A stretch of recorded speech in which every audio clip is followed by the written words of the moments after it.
everybody. Welcome to the Dental Handoff. I'm Dr. Kelly Tanner. Today, I have with me this cool hygienist, Sarah Luetke, who is going to tell us her story. Sarah, welcome to the Dental Handoff. Thank you for having me, Kelly. Really excited to be here and share a little bit about my story and my journey in the dental world. Yeah, the question I always start with is, why dental hygiene? All of us get into it for a different reason, whether it's dental hygiene, dentistry, dental assisting. What was your why? So I worked in a dental office during high school. My mom was an assistant, and my parents said, Sarah, you really should consider dental hygiene. It's a wonderful profession. And so, of course, I said, absolutely not. What do my parents know? And so I went to university, and then I found myself my junior year back in a dental office across the country, totally opposite practice from where my mom and my family was. And the dentist was a hygienist before, and Oh, she cool. was a very good mentor of mine, a lifelong friend. And she said, you need to go to hygiene school, and you're going to apply to 10 schools next fall. And that was that. I did it. 10 schools? Yep, because she Yep. was a hygienist, so she understood they're competitive. And she said, you're going to apply to 10 schools all over the country and you're going to have options. And I'm like, this lady knows what she's talking about. That's what I'm going to do. So that's how I entered it. And, my parents were always right. But 18 years old, you don't think your parents know anything. No. I mean, Yeah. some, right? So, We know some as parents, but right. the 10 schools. So you applied to 10 schools. I did. Yep. All over the country. Yeah. And how And many I did would. you get admitted into? I think it was 4 out of the 10. I can't even Mhm. remember that. I just remember I grew up in Montana and I was out in Boston, so totally across the country. And I applied to the 10, and a lot on the East Coast, some in the Midwest, and even Montana didn't have any, so it was Wyoming was the closest. And that's kind of what I did. And then as I started getting some of them back, one was in Rochester, Minnesota, and Mayo Clinic is there in that same town, Rochester. And there was a federal prison there, and I knew that I Hmm. should fly out. This is the other advice the dentist I was working for gave me. She said, you're going to fly out and you're going to interview with them and see if it's a good fit for you. And I'm like, I have no money. And she's like, this is what you need to do. So off I go. I fly out to Minnesota, and at this point, I'm 20, 19? No, 20. And I flew out there. I got a rental car, and I could smell. People always laugh when I say this, but I could smell manure on my drive to the school. And I'm like, hey, I'm home.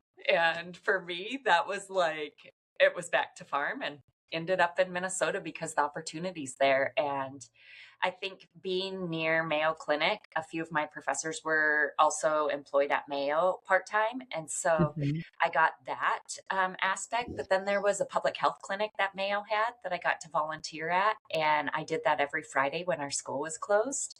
And really, that was a big point in my career where I was like, I think as I did private practice for many years, I knew I had that seed planted for public health. And I believe that's why I came back to public health. Gotcha. Wow. So how did you find the money to go fly? I mean, because when you're 20, I mean, I remember how it was when I was 20. Yeah. Did someone loan it to you or what would you do? No, that's an interesting story too. So I worked at Applebee's on Friday nights, Saturdays, and Sundays, and I was not the typical college student that went out to the bars and spent all my money. I saved every dime, so I had a little bit of money. That dentist I was working for, she was amazing. She's passed now, but of Alzheimer's, ironically, and that's what I work with as patients in nursing facilities. But she told me, she said, I am going to pay for your college if you come back and work for me a year after you're done with school. And I told her, I said, as much as I love that offer and I'm so grateful for it, I'm not the type of person that can accept that because I don't know what will happen with my life the year I graduate from school. And I'm going to be in Minnesota. I can't guarantee I will come back to Boston. And so I just worked the whole time I was in school. I worked, and my parents would help me here and there, but I was very independent and didn't want to ask them for financial assistance. So I just worked real hard. And then I'm just imagining me as 20. I mean, I didn't fly until I was a little bit older. And I'm just thinking, going out in the middle of nowhere too. So, I mean, that set the stage for a lot of cool things for you. Yep. So I mean, you didn't take a normal path, because now you were a hygienist, and then what? Like, where did you decide to pivot and why? Yeah, so hygienist was always my passion because I think we have this certain personality that we like to perfect things. We like to encourage, teach, and that is hygiene. It's just, Yeah. I love the independence of it. I loved learning from the dentist I worked from. I had an amazing mentor dentist, a few of them in the practice, and I learned a lot, but they very much so respected the hygienist role and what we got to do with the patient. And so I felt very empowered. But I started to feel, after 15 years in private practice, I started to feel a little bit disgruntled just because I was like, I, I don't ever like to say it's just cleaning teeth, but I was starting to feel that way. I'm Yeah. just cleaning teeth and I need to do something more. And I had 3 family members, 2 with Alzheimer's, 1 with a stroke, and they were living their lives out in nursing homes in other states. And I knew how hard it was. We could schedule them appointments. My family was both sides of the family, proactive, would schedule dental appointments, but they weren't successful. And because of just the circumstances, taking a dementia patient out, or my grandfather who had the stroke was partially paralyzed. And it's like, you don't get to take caregivers out to lift him into the dental chair. And then I had numerous patients at the private practice I was working at, which was very affluent. They could afford everything. But I heard the spouses coming in, and sometimes they would cry to me and say, I can't get them in, and their teeth are breaking off to the gum line and they can't eat the foods they want. And I thought, this doesn't make sense. They have the money. They can do this, but they can't get them in, and we aren't able to get out to them. And that dentist I was working for, he actually said to this husband of the wife, he said, well, Sarah's starting her own practice going to nursing homes. Why don't you have her come? And I was scared. I was scared, but I was like, I am doing that, but I have 0 patients. And that was one of my first patients. And that didn't always happen where I got the referrals from the dental practices. I had to go really scrape to find them. But as I realized I knew the need was there. Yeah. But as I realized the demand was there and people wanted it, it was, my role became not so much a hygienist, but an educator and don't want to say salesperson, but you kind of have to be when you're starting a practice, and you need to learn to sell the need for the service to to the nursing homes, and the prioritizing the oral health. And so I Right. became a little bit of a salesperson, and in a very good way, an advocate, I like to say, for That's oral right. health. Mhm.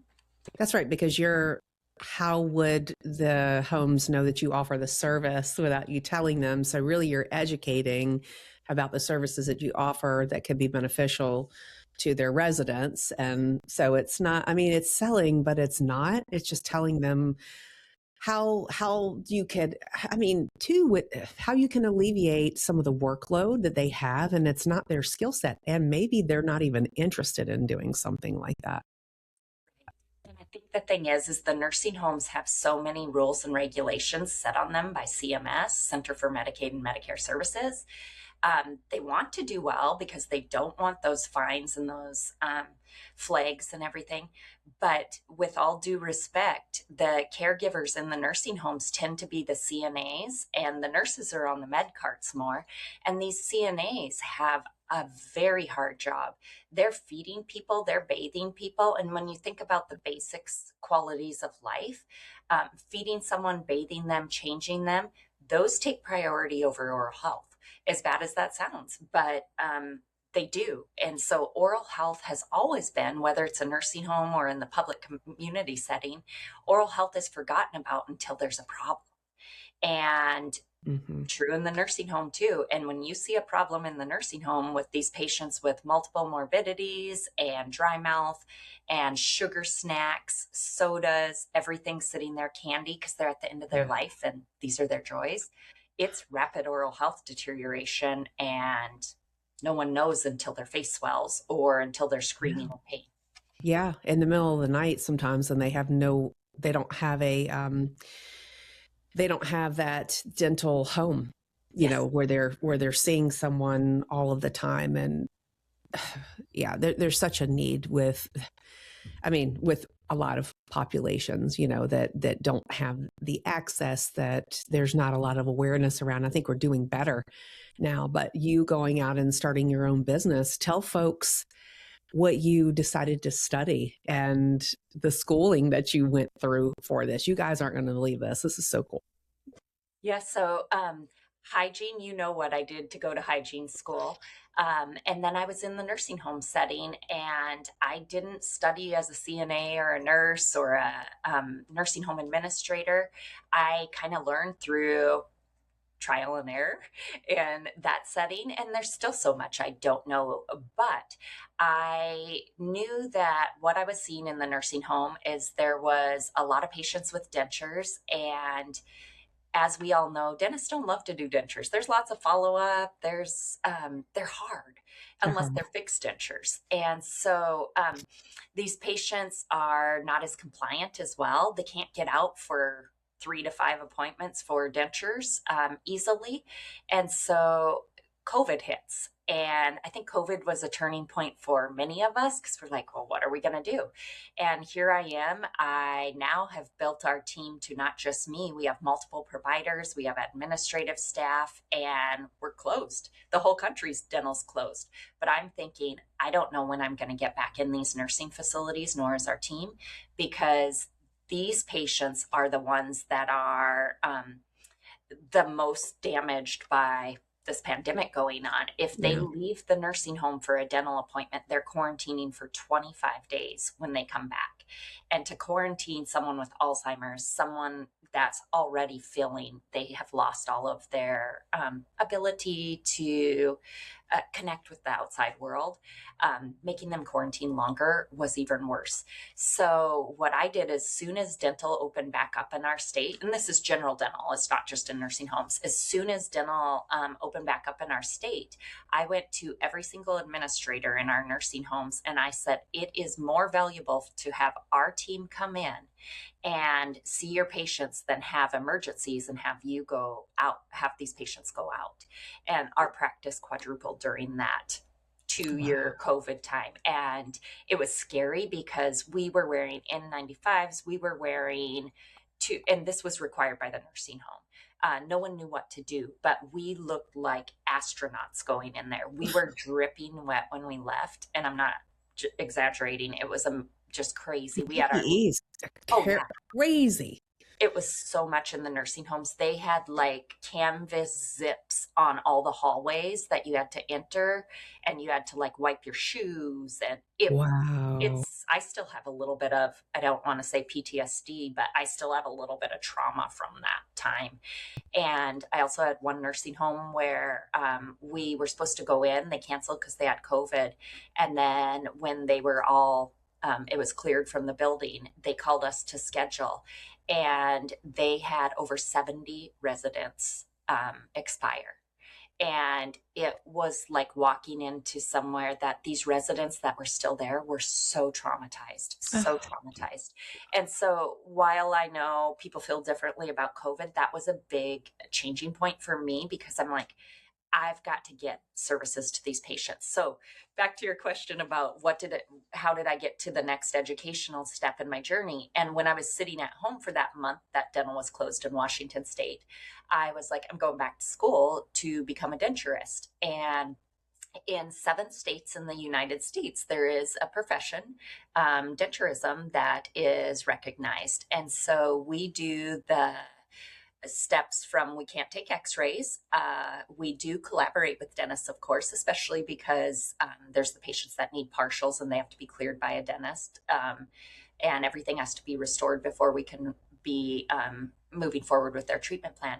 But we can treatment plan on our own. We can have our own practices. And so I went back to school for that. There are only 2 schools in the United States, and one of them happened to be right here in Washington.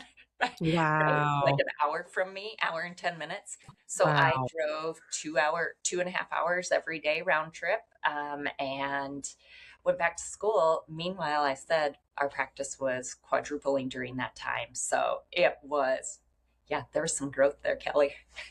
So, yep. Wow. And then I had to take the board and off we went. How long was a denturist degree? It was about 18 months, but Mhm. I definitely think it needs to be longer. From my knowledge of dentistry and 15 years of experience, I just think that there's so many more things that could be incorporated into it. And I had to study a lot. And I was a hygienist. I had passed my hygiene boards and gone to hygiene school and gone to 3 years of university before that. And yeah, it, it was something that I definitely think should be longer. Yeah. So you went from serving nursing homes. Did you own your own business at that time, or not until you were a denturist? Nope, Because in I own my Washington own. State, you can. Okay. Correct. So I was independent hygiene, and in Washington State, independent hygiene can work in nursing homes and special needs homes, which is where my heart is. And so it was perfect for me. I did understand the need for a dentist and a complete dental team. However, as an independent hygienist, you cannot hire a dentist. You cannot collaborate with a dentist. And that was part of my reason for like going back down this denturism route too, because I have different abilities to partner with dentists. So that allowed us, once I passed that board and was licensed as a denturist, I was able to bring dentists on our team. So now we have dentists working with us as well, which to me, that's the answer. You need the whole dental team involved. And it also took me to a place where, okay, now I'm a denturist. I make prosthetics and help restore patients' mouths. However, I always tell patients, I would prefer you keep your teeth. You don't want to see me for dentures. You do not want to. So I'm on the hygiene prevention side. And I like to say, if I did everything I should as a hygienist, granted, most of these patients weren't in my care, right? But if Right. I did everything as a hygienist, you should never see me as a denturist if I did my job. But that's And not realistic. it's not. It's not. But I've seen way too many patients have all of their teeth extracted, not by our company, but, dentists previous to us, or they go out to the community, have everything extracted because their mouths are in a rapid oral health deterioration state. Hmm. But now here I am, I'm trying to restore their mouth, and they have to rehabilitate and get used to a new set of dentures in their 80s, in their 90s, in their 70s, with dementia, with all these other things going on. They sit in a cup, Kelly. And I try to talk them out of dentures when I know that there's no rehabilitation ability. And I call families, I tell them the pluses, minuses. So enter minimally invasive care. And that's just what I believe in so much in this setting. It's definitely, we use silver diamine. It's Yeah. interesting. Silver diamine was FDA approved the same year I started my practice. And Oh, wow. I think that was definitely meant to be because it's needed. Yeah, did the and silver diamine too has evolved. There's now, of course, you have the original formulation, and then now they're going to colorless formulation. Whether that's easier or more difficult for the clinician, that's up for discussion in terms of where you can see that it is and how to manipulate it. And yeah, it's the silver bullet, right? It arrests decay, and it's a way to treat it fast. It arrests it. It is ensuring that the patient has minimal, as you said, like it's minimally invasive, but it has minimal sensitivity as well, and follow-up appointments. So you're already there. You've gone through all the barriers to be where you are, to then be able to treat and care for these areas. So I mean, it's because we know if folks retain their dentition, that as we all age, we're exposed to more acid attacks and the biofilm retention, and we lose dexterity and the ability to hold on to our, our devices I mean, shoot, you can break your arm and have a difficulty holding a toothbrush, but I can't imagine with the aging patients with the difficulties they experience with arthritis. And the teeth are, I think you said it before we got on to the show, become more of a liability if they're not able to maintain their oral health, right? I mean, overall, not only here, but systemically. Systemically. And the thing I think, when I went in at first, there just wasn't anyone. And I want to put a little shout out to our team. We are all Medicaid providers, and financially speaking, that can be a very challenging business model to navigate. But that was always something we said is we will see every patient. We won't go in and cherry pick. We won't just take the high insurance ones, the high private paying, and ignore the other ones that need us too. And because these people ask, can I have my teeth clean? Can you see me? How do you tell someone no? And so being able to see everyone and offer minimally invasive care, we always educate about the darkness. We tell their family members, this happens, the nursing home. And then the conversation starts, well, you can go out and have fillings placed on top. You can have extractions. There's many things we can do after that, but let's arrest disease. Most of them, if they're not in pain, they're still eating and disease is arrested, they're good. They say, I don't want to do anything else. Just leave it. And it's all about educating. It's amazing what minimally invasive care can do for these patients. Glass ionomers, povidone iodine, there's different options. And then what's so interesting, Kelly, is we get to educate the POAs, the legal decision makers, guardians. They tend to be people that are in their 40s to 50s. And the number one question we get is, why don't I get offered this at my dentist? So we spend all this time educating. So that's taken us down a whole other route, because you and I have bright white smiles. We're very, we want that aesthetic look and everything and feel and health. But I paint all of my posteriors with SDF. And I tell people, everyone should be getting that. I have 3 crowns. I'm going to paint every margin. Why wait? Why wait until there's right? So we started, one of the doctors that I work with, Dr. Christine Howe, and I started Moby Dental Alliance, and it is a nonprofit about educating the public on minimally invasive care, different options. And then we have a map, and we are trying to map patients to providers that have been vetted. We would love for you to continue to shout out to Moby and help other providers reach out to us. We want to fill that map. We get inquiries all the time from patients. Awesome. And you guys, if you want more information on that, we'll make sure that it's in the show notes too. So you can click on that link.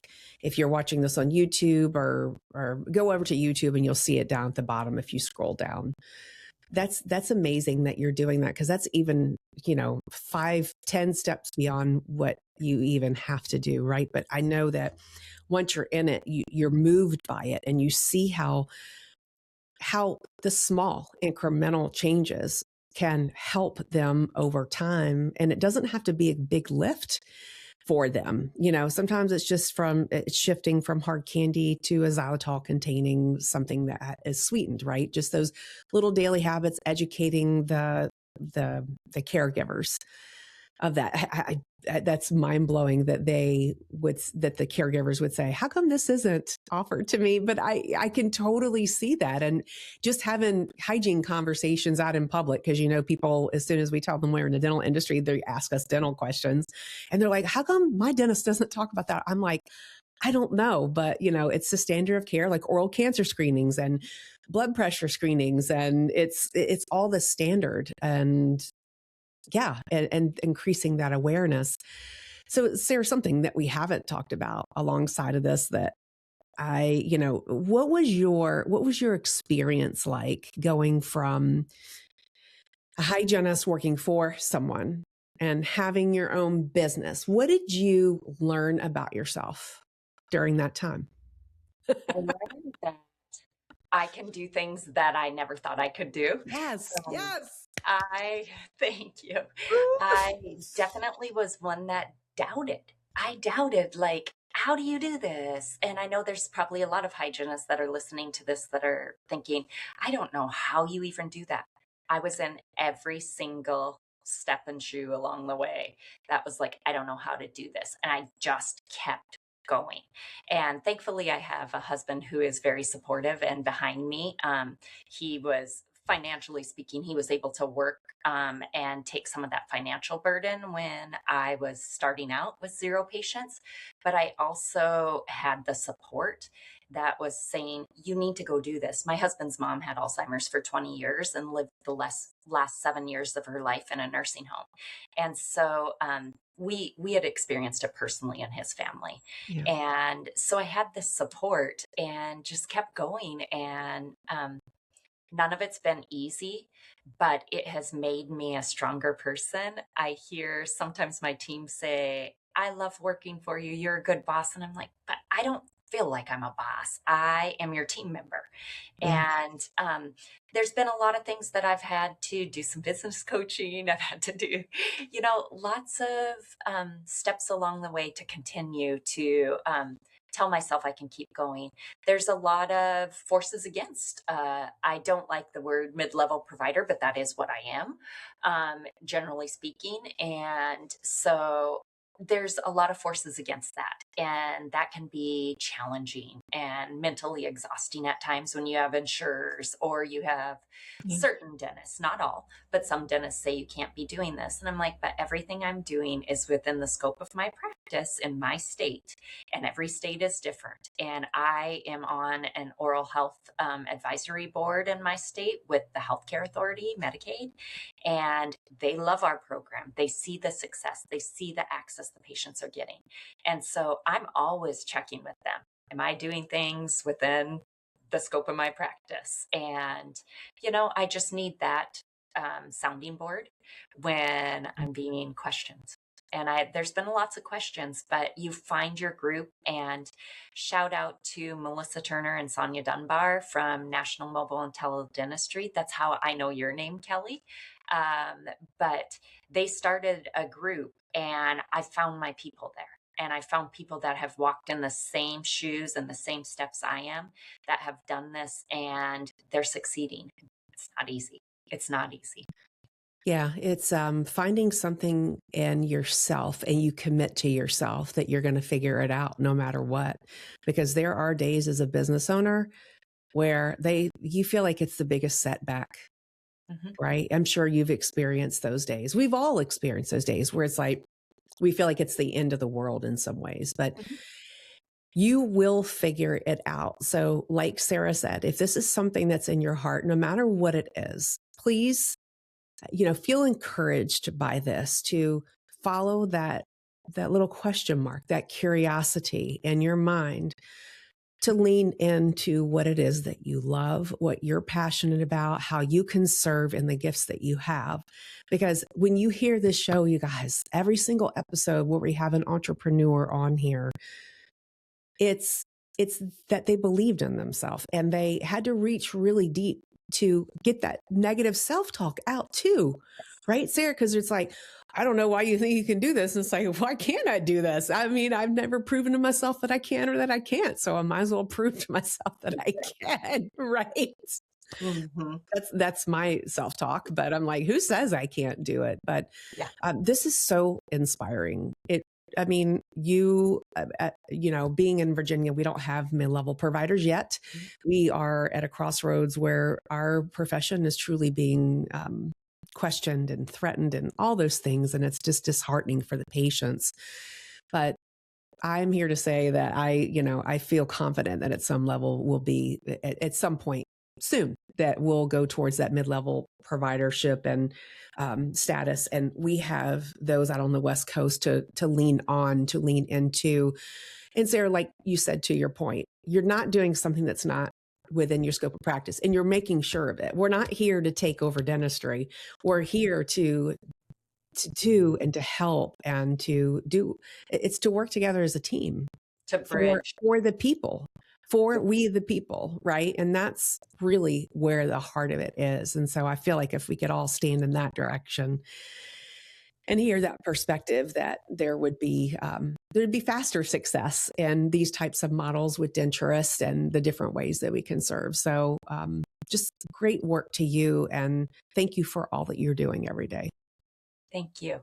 Thank you, Kelly, for having me and letting me just share that this possibility is out there for hygienists, for denturists, and without people like you, if there's not podcasts, there's not the social media presence of pointing out the providers that are doing this and can get this word out to people. Others would probably be struggling to find the hope to start at times. Yeah. Well, thank you for that. That's one of the reasons why I do this, you guys, so you can meet amazing people who are out there doing it and we can tell their story. So, Sarah, thanks again for being on. If you guys want to reach out to Sarah to ask her any questions, now you're going to get bombarded, Sarah, with all of these questions. And they're going to be like, how do I do this? How do I do this? But please look in the show notes. And thank you so much for watching this episode today. And you know that I always ask that you go onto Apple and you rate the Dental Podcast, the Dental Handoff Podcast, with a 5-star rating, 5 stars, 5 stars. And if you are on YouTube, please be kind and do subscribe to the Dental Handoff and go ahead and press the like button and put a comment in there so the algorithms rank us and keep us relevant. So again, to all the peeps out there, we love you. Thank you for all that you're doing to touch the lives in front of you. We will see you again next week. And thank you so much, Sarah, again, for your time. Thank you. All right. Take care, everybody.